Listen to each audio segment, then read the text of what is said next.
For this episode, we will be talking about comic books.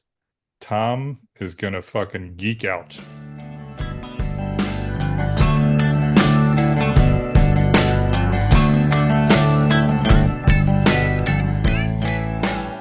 Let's go, geek boy. Geek it out. All right. So we decided in a moment of podcast block that we would talk about comic books as a topic for an episode because we were kind of running out of ideas for a little bit there.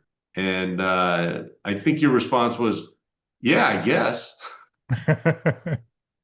So It's funny. I think people are like, you're just now running out of ideas. What were the last 20 episodes? yeah. Well, what did I? That was you with lots of ideas. And here's what's really scary is I think we came back. I think we have more ideas now. So this isn't the end of the podcast, but it is definitely a topic that I probably have more to say about than you do. In prior episodes, we've talked a little bit about comics and the fact that I've kind of returned to comic book geekdom. Man, at this point, it might even be a year ago. I even wrote a blog about how that happened, and my return to the comic book shop was kind of generated because my boys, when they were little, all of a sudden, particularly my son Tommy, decided he wanted to read comic books. That sent us back to a comic book shop. He found one. He like Googled and found that there was one nearby, and we started going to the nearby comic book store, Graham Crackers Comics in Plainfield, Illinois. And we were going every Wednesday because every Wednesday you could get 3 free comic books from their like old boxes of stuff. Just inventory they wanted to get rid of is really what it was. But the boys would love. They would go thumbing through all the comics. They'd each pick 3, and I would just kind of wander around and look and see what had happened to comics in the last 30 or 40 years since I had last really looked at them. Cut to 2025. The boys just graduated high school. They could care less about comic books, and I still go back once a week. And now I'm buying comic books and graphic novels at what I can only describe as an alarming rate. I think they're better than they ever were when I was a kid. There's just more people involved. The more talented people have decided that's a way they want to create stuff. And they do. They create superhero comics, which I still love. I'm still a little kid as far as that is concerned, but there's also all kinds of other genres. There's mystery comics and detective comics and tons of cool sci-fi. There are a million horror comic books written by really talented people, most of which I won't read because I don't like horror comics any more than I like horror movies. But it's overwhelming when you go into a comic shop how much is there, how many different types of stories, how much different kind of art there is.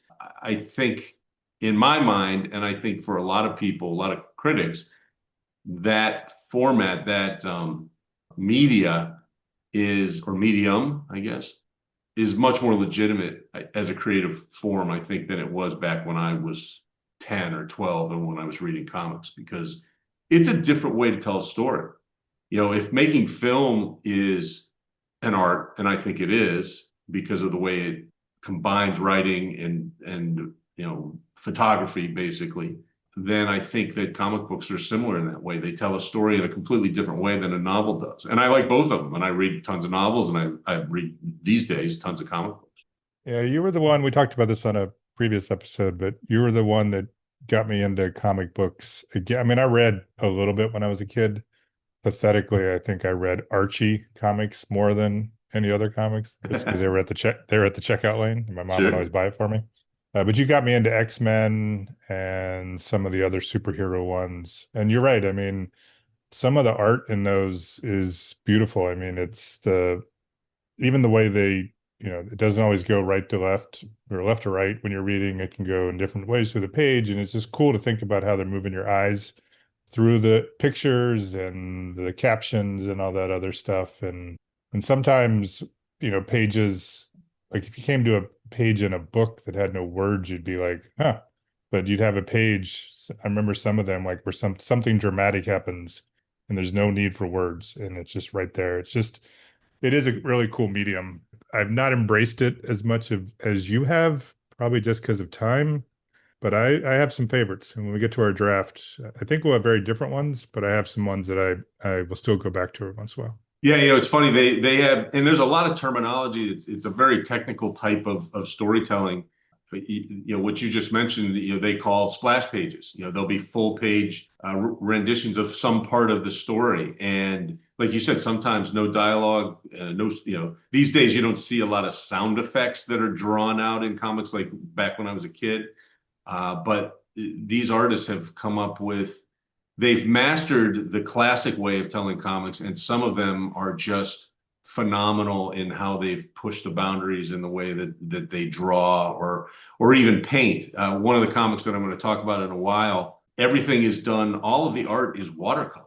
I don't know this. I don't know exactly how they come about doing it. I don't know if he actually paints watercolor and then they digitize it. My guess is this particular artist does it on a computer, but does it in the form of watercolor, which I know you can do. But it's nothing like what reading an old X-Men comic. It truly feels like museum art when you read some of this stuff. Especially there's a sci-fi series that I'll talk about in a little bit. But that artist, that particular artist's name is Dustin Nguyen, and I got a chance to meet him actually at C2E2 just a couple months ago when I took the boys for what's likely our final visit to the comic book convention in Chicago together. But this guy, Dustin, he's a young kid. He's probably late 20s, early 30s. And he's just phenomenally talented. And he decided to do it to present his art as a comic as opposed to, studio art or whatever else that, you can do as an artist. There's just a lot of different ways that people tell stories, and it's a lot of fun thumbing through these issues or graphic novels or whatever. Yeah. So, and that's just to kind of narrow things down, because frankly, somewhere down the line, we may end up doing a whole episode about graphic novels. And these days, there are lots of creators that do graphic novels. They write for that format, so it's kind of long form. It'd be like a novel versus a short story. And what I thought we would try to focus on in this one is actual comics. Periodical, out once a month type of comic books. These days, those all get collected into what they call trade paperback, which is basically a graphic novel. And they tend to run in arcs of anywhere from 5 to 7 issues so that they can break them down and put them into a graphic novel so it more or less tells a story from start to finish. But somewhere down the line, we may talk about things like there are artists and writers who write for the graphic novel form as kind of a long form thing. And there's a lot of great stuff there, but I don't plan to talk a whole lot about that. And I really am just interested in discussing a little bit these things that come out once a month or, every 2 months, depending on the creator and the publisher. I tend to have bought the collections of these in what could look like a graphic novel. But I think the ones that I've been into, there's been a couple graphic novels I've read, including one by an author who I'd read several of his books and was a little surprised. And it was a really touching sort of coming of age graphic novel, which I can mention when we do that episode. No, I've embraced it. I just buy it in bigger chunks so I can sit there and because I don't go to the comic store every fucking week like you do. Yeah, and I literally every week I'm like, yeah, maybe I won't go this week, and then I'll think, oh, you know what? That new Jeff Lemire I think it's out this week. I'm gonna go see if it's there. The way this kind of gradually happened to me is when I was taking the boys for a lot of visits, I wasn't buying anything at all. I would just hang out. It was just it was very entertaining to watch them run around from box to box and look at comics, look up at the displays and all that kind of stuff. And then I was like, oh, look, there's a run that's bound together as a graphic novel, as a trade paperback. I'll buy that because I like to sit down and read them in that form. Truthfully, it's easier. Obviously, you get the whole story at one time. And I have slowly kind of regressed and devolved back to that kid who can't wait till next week to see what individual issues come out. And in the last probably 6 months, maybe even a year, I've been buying individual issues that I know if I could just be patient, I could get them bound together and read the whole story at once. But some of these writers and some of these artists, I'm like, I want to read this. I want to find out what happens next. So before you launch into discussion about the various comics that you are reading these days, what sources do you go to? What sources do you use to let you know that new stuff is coming out? Because I know all kinds of stuff for music, and I either subscribe or just get notifications these days about that. But I don't know, I'd be curious how someone might sort of get into it a little bit more if they haven't. Yeah, so one of the things, and we just talked about it in, it may have been last episode now that I think about it, but there is a podcast that I listen to that is called Comic Book Club, and it's usually roughly an hour. And it's three guys that are, they originally all lived in New York City. I think one of them now lives like in Eastern PA Oh, somewhere. bud. It's a weekly podcast, and every week they go through the new releases.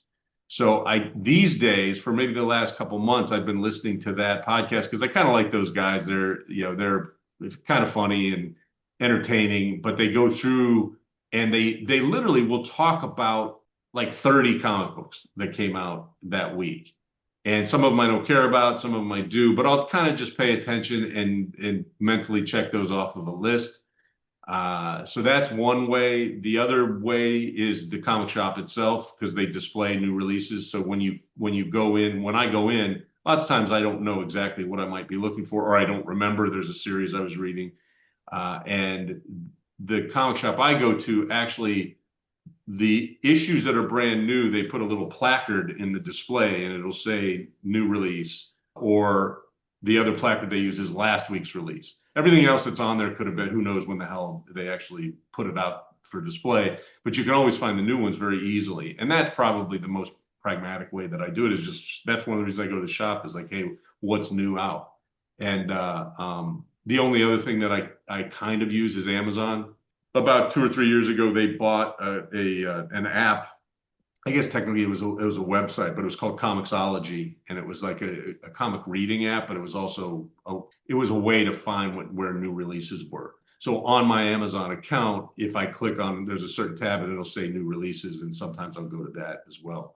But Cool. the truth of it, it's a record store thing for me, really. It's like when you and I back in college would go to Street Side or go to Vintage Vinyl and just walk around and see what was new, like look at the covers, that kind of thing. And that's usually what happens for me. And if I find a new series of some sort, it's usually because the cover caught my eye and then I open it up and look inside. So that's the fun part. It's more of almost like a tactile, the in-person part is the part, frankly, that I think has brought me back to reading comics. That's cool because that's stuff I used to love about record stores. Yeah, you just Uh, wander around, right? There's a social kind of communal feeling of going to a comic store and walking through and looking at stuff. The place I go to, I've been putting an arm on one of the managers there because I want him as a guest, and I think he's a little bashful, so I haven't been able to get him to say yes. But he's just a nice guy. Everybody who works there is a nice guy, and if you show any interest or you ask a question, they're really into it. It's much worse in a record store than it is in a comic store. I think comic book guys, the guys that work there, I feel like they feel like they're spreading the word, like they're out there trying to create new readers for all these artists and stuff. So it's a fun kind of short experience to go and look through and see what's there and talk to the guys that unfortunately now I recognize, and they recognize me fairly regularly. It's not a hey Norm thing, but it's close at this point. all right, why don't we, since I'm probably not going to add a boatload to the library discussion of what you read, why don't you educate us, Mr. Polachek? All right, so I tried to outline this so I could talk about some highlights and maybe make some recommendations for people who aren't into comics or used to be and aren't anymore. The primary breakdown that I see when you go into a comic store is that there's the big two, which is Marvel and DC. And then there are the indies, which is everybody else. Some of the indies are bigger than others. Some of the indies have made a ton of money because they've created this intellectual property or these series that have become either TV shows or movies. But the big two still kind of dominate the world of comic books. DC and Marvel are primarily superhero comic creators, although they also do other stuff. And they've done some, I think, very interesting other stuff in the past. DC and Marvel dominated things when I was 10, and they still tend to. And if you walk into most comic stores, including the one that I frequent, those are the big displays. The place that I go to, when you walk in the door, if you turn to the right, that far wall is covered in Marvel comics and displays of Marvel stuff. And if you turn to the left, that far wall is all DC. There's a smaller area that's kind of in front of you as you walk into the place that then has the independent comics. And I don't know the numbers. I didn't pull any statistics, but my guess is DC and Marvel still have the lion's share of the marketplace when it comes to that. And of course, they're the ones who they also have their cinematic universes, and they've got their TV kingdoms and all this other stuff. But they're still making really good stuff. And what I find really interesting is that nowadays, compared, I think, to when I first started looking at comics, there are lots of writers and artists that are their own business, their own corporation, and they don't just work for DC and they don't just work for Marvel. They may crossover, and there's a lot more crossover between the big two than there used to be. And then a lot of them will publish independent comics at the same time that they may be working on and publishing work for Marvel or DC. So there's quite a few of those creators, and I think it's really cool because I think that shows a real growth and development and respect for the artists. Back in the 70s and 80s, when I was reading comic books, I think it was very much a studio system, and I think they were getting the short end of the deal. I think, the publishers, the Stan Lees, were making money off of guys that were, making a few cents a page sometimes, drawing and writing stuff.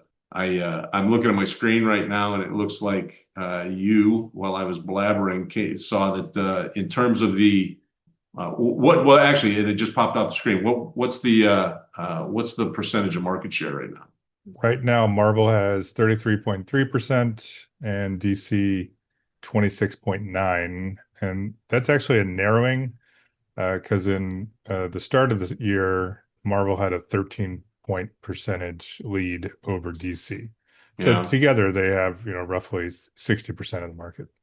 Yeah, and I would venture to say that back in the late 70s and early 80s, they probably had, 80 to 85% of the market. And now there are a bunch of independent publishers, and I kind of wrote down just a list of some of them. There's a ton of them, and some of them are tiny and may only publish one or two books. Some of them are just an artist has created their own imprint so that they don't have to be beholden to some other company. But some of the bigger independents, probably one of the biggest is Image Comics, and Image has put out some of the best graphic novels and comics in the last 20 years that you're going to find.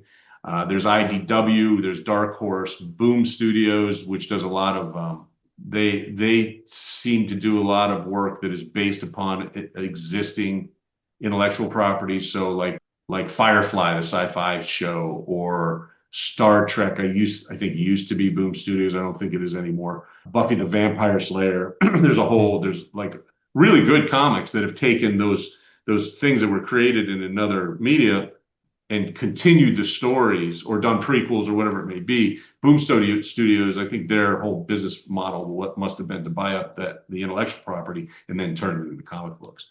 But there's Valiant, which I used to like a lot. They've been around forever. TKO Studios is another one that I think does a lot of stuff that you first saw in TV or movies or that kind of stuff.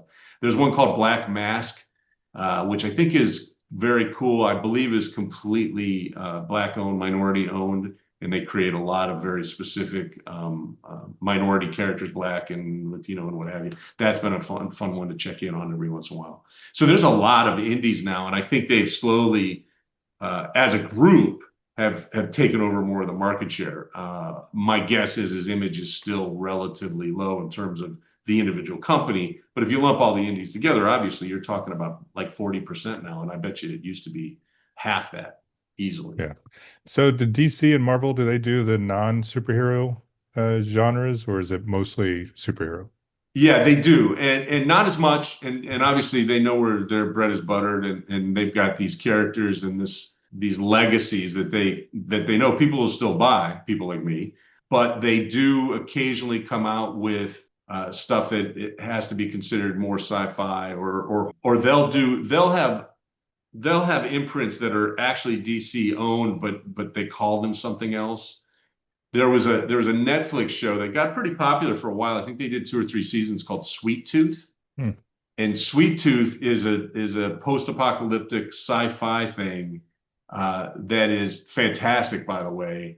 that was printed by DC originally under like a sub label, but then they ended up, when it got popular, they kind of put it out under the DC logo as well. So there are some, but again, I think I'd say the lion's share of what both of those comics do, or those publishers do, is still superhero stuff because it still sells, and they're still making the movies. And my son Tommy and I actually went to see Superman 2 nights ago, and it was fucking great. It was a lot of fun to watch, and you know, as I understand it, I don't know if it's breaking records, but it's making a handful of money. And again, they're going to keep writing Superman comics because people keep buying them, and then people keep going to the movies, and it just kind of continues to go along. The other thing that I wanted to kind of point out was specific creators. And again, it's interesting because a lot of the creators that I really enjoy have really jumped around. They've done work for the big two. They've done their own independent work, or they've done stuff for the independent publishers. But there's a couple people out right now that are just awesome, and I can't get enough of them. One of them, and I have dropped his name before, and I think I once did a staff pick for, is the artist Jeff Lemire, Lemire. He's done so much good work. He's done all of these different types of books. He does sci-fi. He's currently writing a Flash comic for DC. He's done Swamp Thing. He's done Batman stuff. He wrote a really, really impressive run on Marvel for Moon Knight. That's another character that became a TV show on, I think that started out on Disney as opposed to Netflix.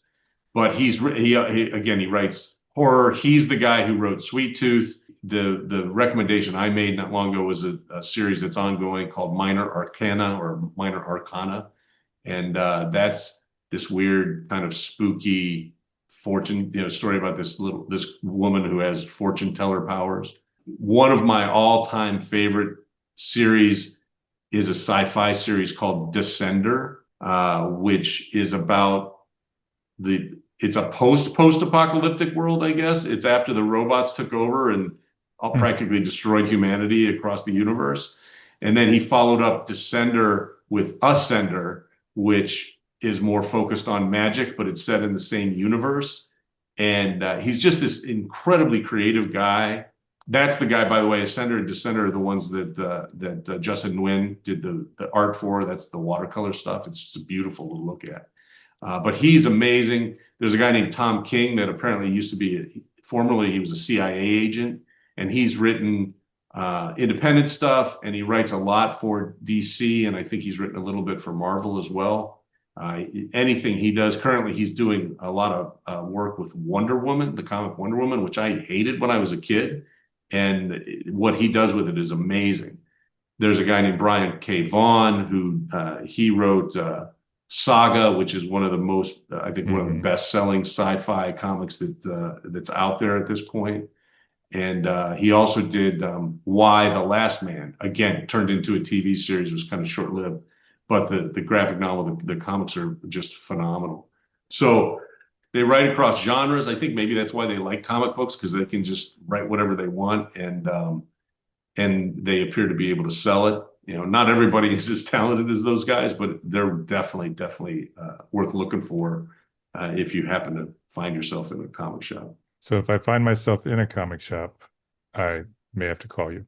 Yes. Yeah, call me. You know what? FaceTime me, and you can just show me what you're looking at, and I'll tell you yes or no.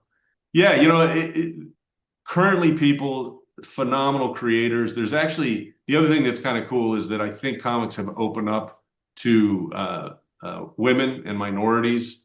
As I said, there's a whole publisher now that I think is putting out really good work. And as I understand it, again, I think it's Black owned. I think pretty much all the creators are minority artists and writers.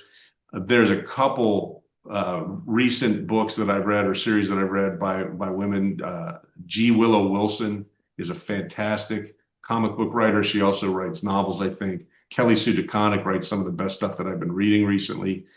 Gail Simone is another current And I say relatively new. I mean, all three of those women have probably been doing work for the last 10 years or so, but they're getting their due, I guess. And you see them as, headliners. If you go to C2E2 in Chicago, there's long lines of people to hear them talk or have them sign stuff. And that's pretty cool, I think. And then there's always the old school greats. Unfortunately, a lot of them they're dropping off, man. I think Neil Adams just passed away last year. He was one of my favorite artists. He drew Batman when I was a kid, and his Batman is probably what got me into comics in the first place. He just had this amazing way of drawing things that were realistic, but also just full of energy and violence, and it was so cool. He was amazing. I can remember he would be at C2E2 and he would have this giant line of people waiting to talk to him. I never got in line because I didn't want to wait that long, but it was just the coolest thing in the world that he was just surrounded by all the stuff that he had created, big posters and stuff. And he used to work with a guy named Denny O'Neil, and on the Marvel side of things, there were the Simonsons. Walt and Louise Simonson did a bunch of X-Men stuff and all the spin-offs of the X-Men comics. And about Stan Lee, and you probably know about Frank Miller. He's the guy who Mhm. who wrote oh shoot, why am I drawing a blank? Sin City. He did Sin City, yeah, absolutely. He did stuff that was not DC related, but he also did the famous Batman Dark Knight Returns Oh stuff, yeah, Dark yeah. Knight Rises, and all that stuff. And he's when you see him or when you hear his name, he's a guy who just talk about a guy who influenced cinema so much because so many of the Batman movies are based at least partially on his stories, his art, his visual presentation of what Batman was like. Again, it's I think it's a legitimate form of entertainment for sure. It's a legitimate form of art. It's a legitimate form of storytelling that I got away from for a long time because obviously there's a stigma attached, and it's kind of it's funny books, it's kid stuff. But man, these days, if you go into any comic shop and pick up practically any comic, you realize that it's pretty adult, it's pretty intense. There's real art being made in that format. I want to research a little bit more about the role and influence of women in changing characterizations of women in comics over the years, because I do a horrible job with music, so I'll at least find a genre or a medium that I can dive into a little bit more. So I was looking it up as you were talking. I think that's some interesting stuff because I mostly remember, how women are sort of hyper sexualized in a lot of the earlier comics that we were reading, and I know that that's being changed over the years as more women are getting involved. Yeah, for sure. As I said, there's a couple specific creators that I spent quite a bit of time, collecting or reading. Kelly Sue DeConnick has done stuff, I think, on both sides of the big two aisle at this point. She's just phenomenal. There's an indie comic called Black Cloak, which I really like, and that's written by a woman named Kelly Thompson. It's fantastic. It's this kind of weird. Again, it's a sci-fi slash magic universe that she's created, and it's also kind of a detective story. But if you're interested in looking at something that's created, I believe that both the writer and the artist are female. I just love Kelly's work, and Black Cloak is awesome. It's one of those that I don't buy the individual issues for. I actually wait for the collected trade to come out because I like to read it. It's that kind of story. It's much for me much easier and much more fun to read. 7 issues at a time in a collected edition. But that would definitely be one of my recommendations for him. Sounds good. I'll check it out. This time I mean it. uh, are you prepared for a comic book draft? I am as prepared as I'm going to be. There's a million ways you could do it because there are specific runs of comics. And truthfully, for some of the characters that have been around a long time, especially on the superhero side, some are better than others. There are Batman runs, like there's a Batman run written by Tom King, who is one of my favorite comic writers, that's phenomenal. But the one that came after that, I didn't like so much. It was a different team. And that's what they do is they go through these cycles and then they move on to something else and they bring somebody else in. So if you could talk about a specific main character or title. You could talk about individual runs. I'm going to guess you're not prepared to talk about individual runs on a comic. And truthfully, I'm probably not either. Let's go through and just talk in general about stuff that we've liked that is in that format. I'm going to flip a coin. Tails. Tails it is. I'm not even going to try to steal your thunder. I'm going to go with my truly favorites. So my favorite is Neil Gaiman's Sandman. That series is amazing. Yeah, I don't remember how I got into it, but I can just I mean, I've read tons of those, usually the collections. In fact, when we finish here, I'll probably go order another collection because I haven't read any in a while. But I just love that one. They did turn it into a TV show. I didn't like it as much. And yes, Neil Gaiman is incredibly problematic right now, but I'm going to choose this for the art itself. Yeah, yeah, and again, it's very 80s, but it's really stunning. And I agree with you. Like I've been reading the collected Sandman. There's a new version where I think there's like 6 volumes, or maybe it's more than that. And I think I had read 3 of them. It's hard to argue with the quality of the work, and I actually like the show too. I don't I'm behind. I think there are 3 seasons of it, and I think I watched the first 2. But that's from a purely neutral, don't look at the person who created it perspective. That's a good first pick. And we try to, we, that's tough territory. I know we've talked about it before, but yeah. I do like that comic. It's one that had the most influence on my reading of comics. So I'm going to honor that and not the man. Yeah, yeah. I mean, I have the same problem with him because he's written some amazing novels, and he's just, I don't know. There's a darkness to that guy that he was drawing from, because there's some really dark shit in Sandman too, as far as that goes. Oh, yeah. All right, you're up.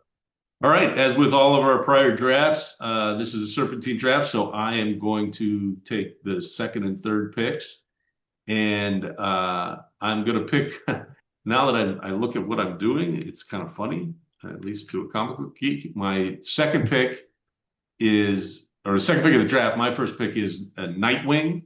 Nightwing is Dick Grayson as an adult. He's the Robin, the original Robin. And the thing about the whole Batman story is that in this day and age, there's a Batman family. There have been 3 Robins. Actually, there have been more than 3 Robins. I think technically there's been like 5.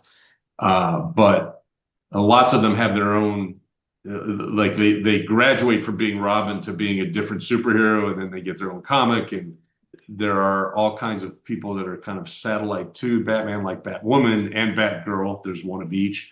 And then just all these other characters. I don't know why I identify with Nightwing so much. He's the oldest brother, I guess. That may be part of it. He's the oldest kid of Batman. He was the first one. But there was a run, and I think it's over now. There's a writer named Tom Taylor and an artist named Bruno Redondo. And those two together did a very long run on Nightwing that is one of the most interesting and visually exciting superhero comics that I've read. It's just phenomenal to read. Bruno Redondo has this really clear, clean illustration approach to drawing action. He would do all kinds of crazy stuff with the panels, like you were talking about, and you don't necessarily read left to right. They once did an issue where the whole thing was from the hero's perspective, from Nightwing's perspective. So you never really saw him except once. He's like swinging by a building and he sees his reflection in the glass outside the building. But otherwise, everything is from what he sees.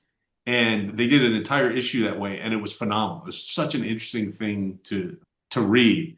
So anyway, I love the character. I don't know what it is. Like I said, it may be that it's the big brotherness of his character, but that's going to be my second pick, or the second pick of the draft. And then I am going to pick the old man, and this is just too near and dear to my heart, but I'm going to go with Batman. He's one of the oldest superheroes you can think of. He's been around for as long as almost anybody. And there have been ups and downs, but when I started reading comics, it was, as I said before, It was just the classic Neil Adams, Denny O'Neil, lots of like sexy art and just really cool Dark Knight type stuff. And I loved that. And then I also Tom King did a run of Batman that I felt was just phenomenal. I think that guy's a great writer in general. So Batman comes in third. Could have probably been second. I could have probably flipped those two. It's funny to me only because they both come from that same Batman family world on the DC side of things. I figured you'd go a little more traditional and I'd go a little Yep. less. So my second choice, the fourth pick, is Lock and Key by Joe Hill and I think it's Gabriel Rodriguez. It's an IDW publishing. It's just a bizarre, fun, and kind of spooky series. I love Joe Hill stuff. If I'm not mistaken, he's Stephen King's kid.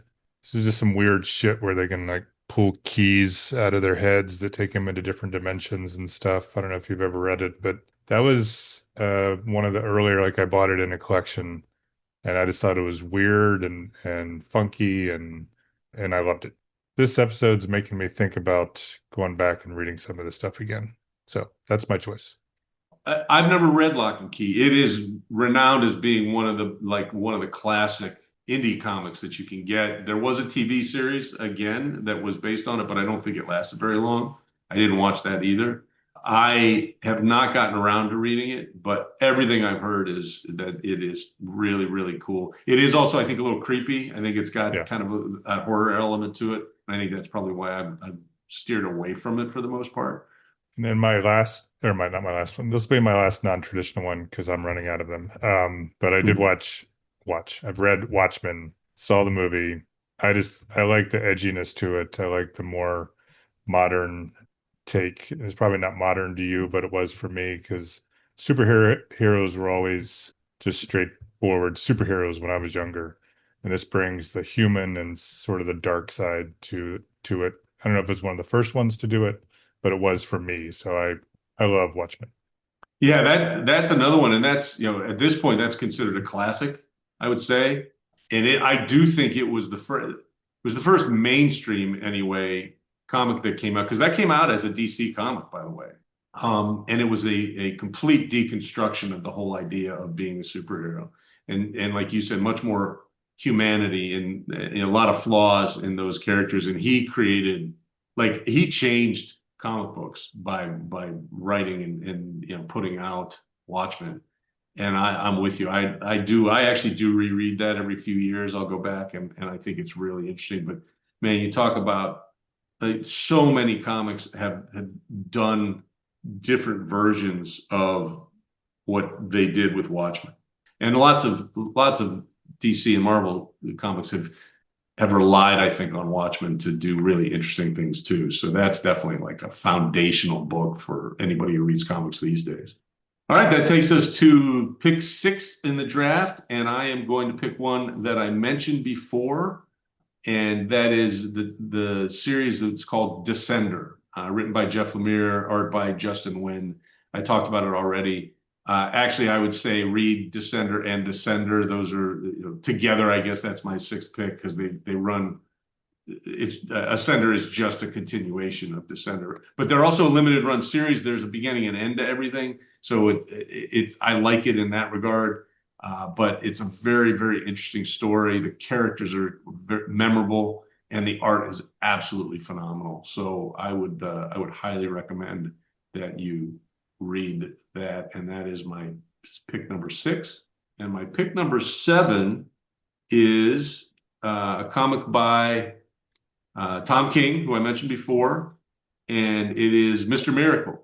And he's been kind of famous for being hired to do a run of a superhero that's established, but that is not necessarily well known or even that well regarded in whichever universe it comes from. So Mr. Miracle is a character from the DC universe.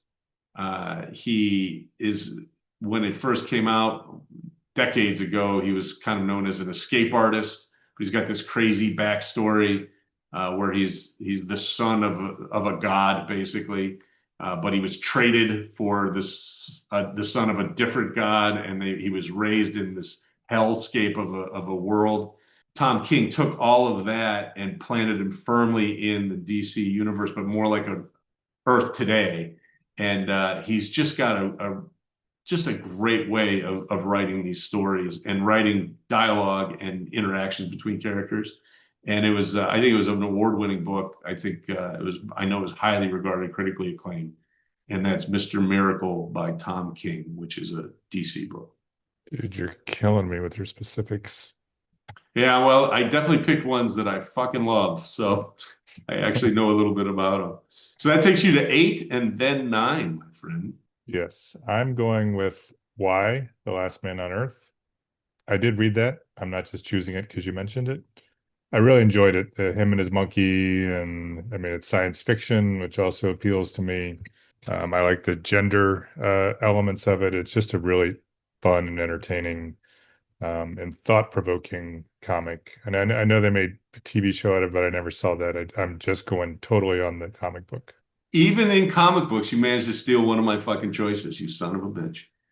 Yeah, that's Brian K. Vaughan. I did mention him earlier. Uh, that is a great book. And I was really disappointed because it was a TV show and they did cancel it. I think after one season, I don't think it made past one. And it wasn't a bad adaptation, but that's a great choice. That's really a great book to read. All right, then. And here's my rebellion against your specifics. I'm choosing Wolverine in his yellow uniform back in the 80s. Nice, nice. That's what I first read from you. So that's my homage to you and your influence on me. Ah, very nice. Do you remember, was that an X-Men book or was that the actual Wolverine book? I think it was probably X-Men to tell you the truth, but I got such a kick out of it when they showed it in the movie where they busted out the old yellow uniforms in one of the I know. scenes. Yes. I can't argue with that, man. I used to love me some Wolverine. Still do. That last movie, Deadpool and Wolverine, was a lot of fun, and It was. I think what's his name did a great job of playing that character. All right, All that right. leads us to number 10. As usual, I've got a number of things to pick from, and I am going to go with a different Brian K. Vaughan comic, which is ongoing. I think they're in the 8th volume now of trades of this book. It's been going on for a long time, but it's called Saga. And it is Hmm. really high concept sci-fi. The general background of it was that there was a civil war decades prior it was between people who lived on a planet and people who lived on a moon that was around that planet. But this comic just spans the galaxy. It goes everywhere. It's definitely an R-rated comic book. There's like weirdly drawn nudity. The characters are all crazy looking. Some of the main characters are human bodies with what looks like old-fashioned television heads. Hmm. It's just hard to explain exactly what it is going on at any given time, but it's really an interesting book. It covers a lot of interesting topics, and I highly recommend it. Brian K. Vaughan is a master of writing sci-fi, but this is so different than Why the Last Man, which I think is very grounded. Definitely, it's a post-pandemic kind of apocalypse situation. Saga is as intergalactic as you can imagine. There are a few human-looking characters, but almost everyone is an alien and looks alien in one way or another. It's just, I don't know, it's a great book. And I think I read one issue of that and enjoyed it. I just never fully got into it. I may not have been able to find. I wasn't going to comic book stores like you were, man. Yeah, yeah. Well, and that one's a tough one to jump in the middle of, to tell you the truth, because there's so much that goes on, and at this point, as I said, it's been around for a long time. There's so much backstory that, there's so much continuity that you won't necessarily know who some of the characters are, and that's, I guess, the only problem with that, and why it wouldn't be my number one pick is you certainly can't jump in the middle. You could jump in the middle of a Batman comic, but again, it is so interesting to read, and the art is really good as well. And as I said, that's the thing about comics is you need both of those things. But when they're both clicking, man, it's a cool way to read a story. So All that's right, our cool. I'll draft. take. Yep, nice work.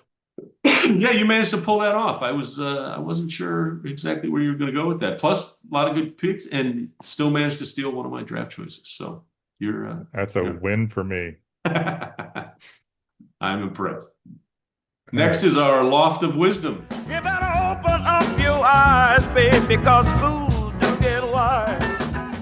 Chris, what's our loft of wisdom?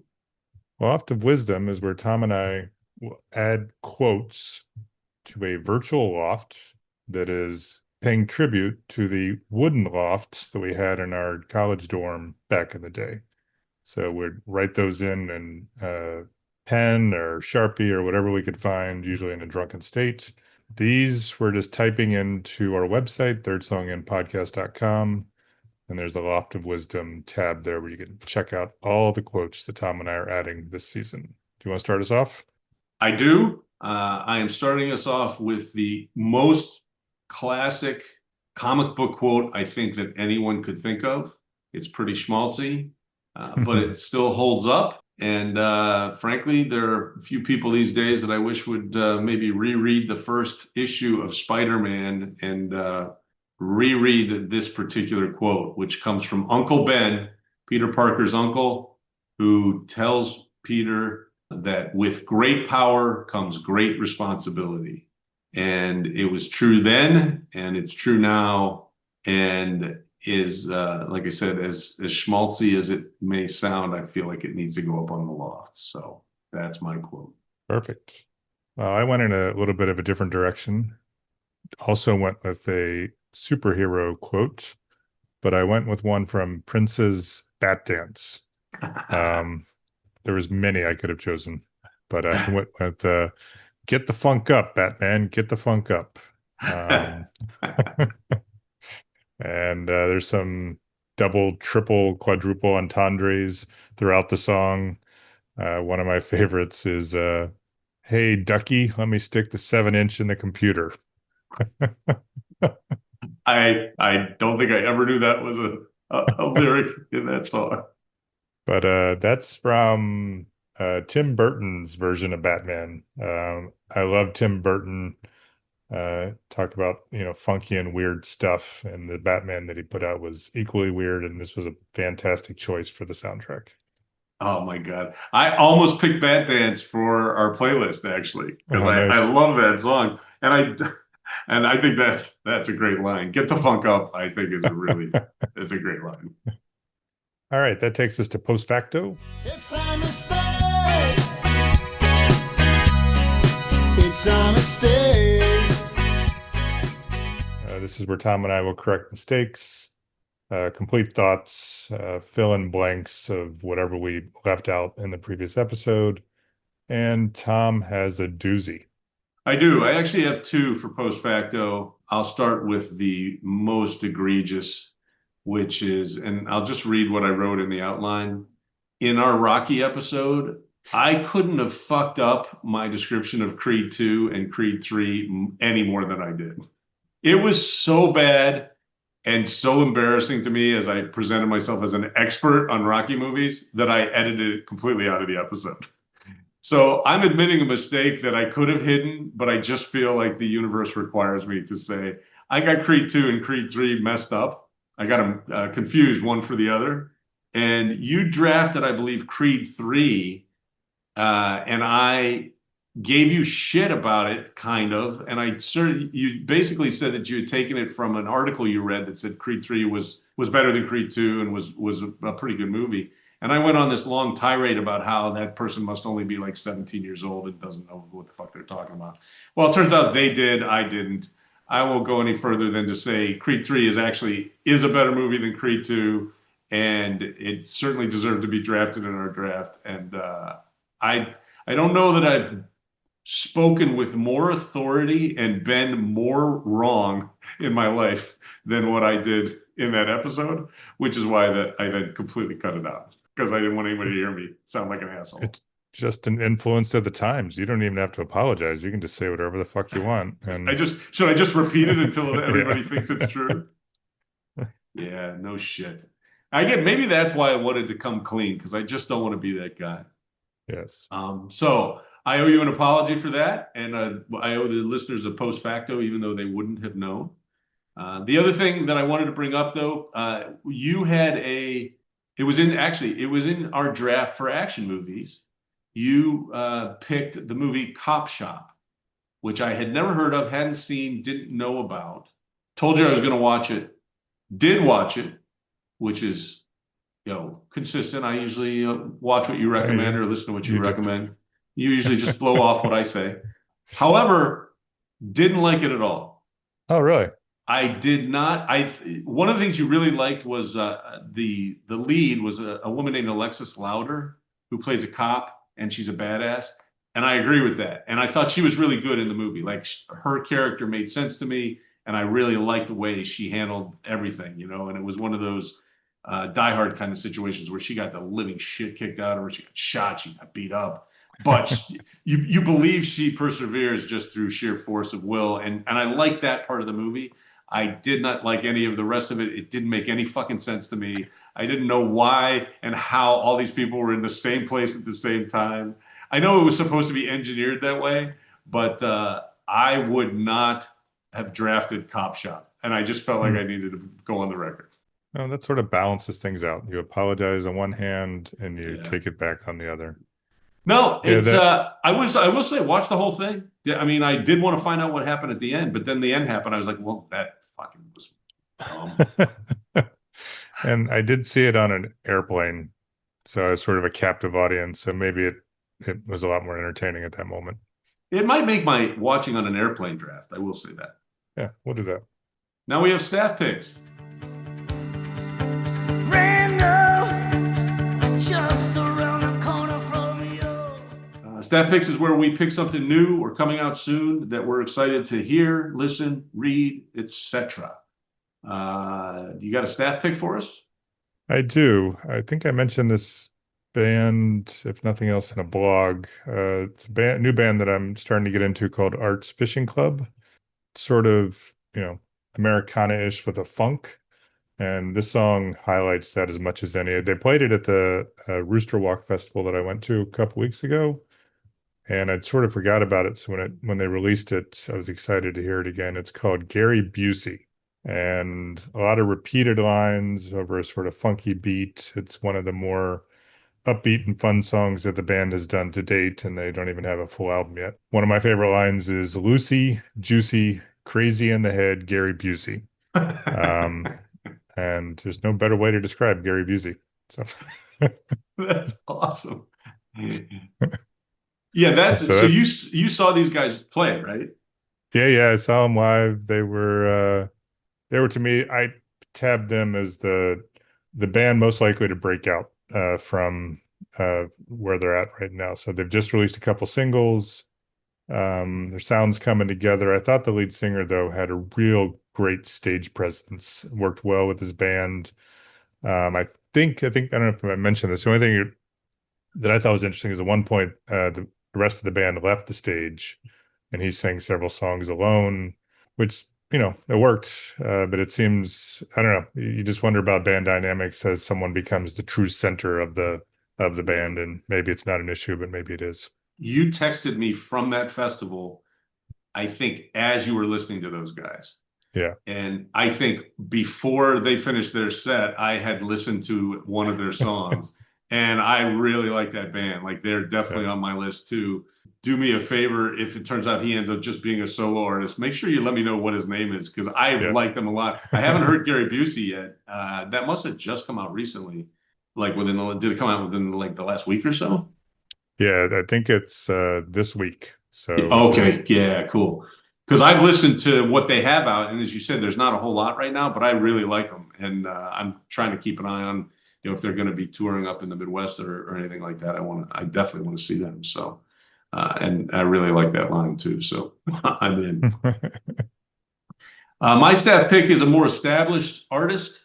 I don't know if you could find an artist more established than Zach Bryan these days. And I almost went a different way just because he doesn't need the promotion, but he did just release an EP on July 2nd. We're recording this on the 15th, so it's new now. It'll be a little bit older by the time this drops, but the EP is Streets of London. And I actually just mentioned it not long ago in a blog as well. You and I both put out blogs of our kind of halftime top 10 lists, the songs or albums we've been listening to after the first half of the year. And this EP called Streets of London is on that list of mine. And it's just phenomenal to me how this guy, how creative he is and how much he puts out on a regular basis. I was reading about this EP on a website called whiskeyriff.com, and they said after sitting on a single for a little bit, Zach Bryan decided that one was not enough and fans needed more. The release was delayed by 2 days due to the addition of 2 other songs. Zach Bryan decided to release the other tunes because he loved them and wanted fans to enjoy them, but he felt like they did not have a home on any upcoming records or EPs he is working on. He has so many fucking songs that he's just like, hey, you know what? Throw those 3 together and we're just going to put it out. Because on these other albums and EPs I'm working on, they don't fit. How many fucking songs can this guy write? It's insane to me. But here's the thing. It's really good. Like all 3 songs are good. I want to not like this guy because he's become so popular. And I don't really know. I don't know if he's a good guy or a bad guy as far as that's concerned, but he is a hell of a songwriter. And this EP is awesome. It's really good. I've heard that he's willing to spread his growing fame by pulling other artists up with him. Well, that's cool. Yeah, and he does record a lot of duets. There's one, can't remember her name. She was briefly married to Rustin Kelly. He did one with her, and it was her biggest selling song. That takes us to what we call the core of our show, playlist picks. Tom and I do a playlist for each season. We try to we'll each choose a song ideally that fits the theme of the episode, and we'll add that to the playlist. It's available on all the various streaming services. Tom, what's your playlist pick for this episode? The song I want to put on the playlist is a song I like on its own anyway. It's called I'm No Superman, and it's by Laszlo Bain. I'm No Superman was the theme song for the TV show Scrubs. So they would play a big chunk of that song right at the beginning of Scrubs, where they have a little montage where they'd introduce all the characters. And I always thought it was a really catchy song. But if you listen to it all the way through, it's not just catchy. It's actually a really cool song. And I haven't listened to it in ages. And when it came up, when I was trying to think of something superhero or comic related, it was the first thing I thought of. Very nice. I went with a similar theme, framed by one of my favorite bands ever, and you had to suffer through me listening to them. 1987 album, The Bears, which was Adrian Belew and a bunch of guys from Cincinnati who billed themselves at various times as the Raisins, the Psychodots, and some other band names. But they briefly played together, put out 2 albums, and one of my favorite songs was the song Superboy, just a perfect encapsulation of what the Bears were about. Upbeat, fun, guitar-driven song with kind of nonsensical lyrics, but fun to listen to. So yeah, and I like the Bears. I didn't mind listening to the Bears. I did too. I got to see them live at Mississippi Nights, and then I went and saw Adrian Belew live when he went back to being solo. Third Song In is recorded in Chapel Hill, North Carolina, and Joliet, Illinois. And please check out our website, thirdsonginpodcast.com. Link to all the shows, links to our blogs, which Tom and I take turns writing every week. All the recommendations we made throughout the episodes are available on a link called From Our Shows. And as well, whenever we have special guests, provide links to their information on the As Mentioned page. Rate and review us. Download the podcast on all of the platforms. Give us some stars. Slide us a few stars if you have some time. You've been listening to Third Song In with Chris Derrickson and Tom Polachek. Thanks for listening.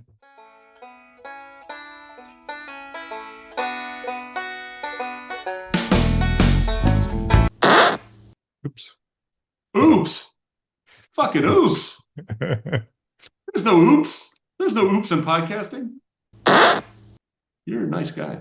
You're a very, very nice guy. Very supportive. You're a good guy. You are. You're a good. You are too, cowboy guy. I don't know what you're gonna want to add or whether you're gonna just, make fun of me or? Well, I'm gonna make fun of you.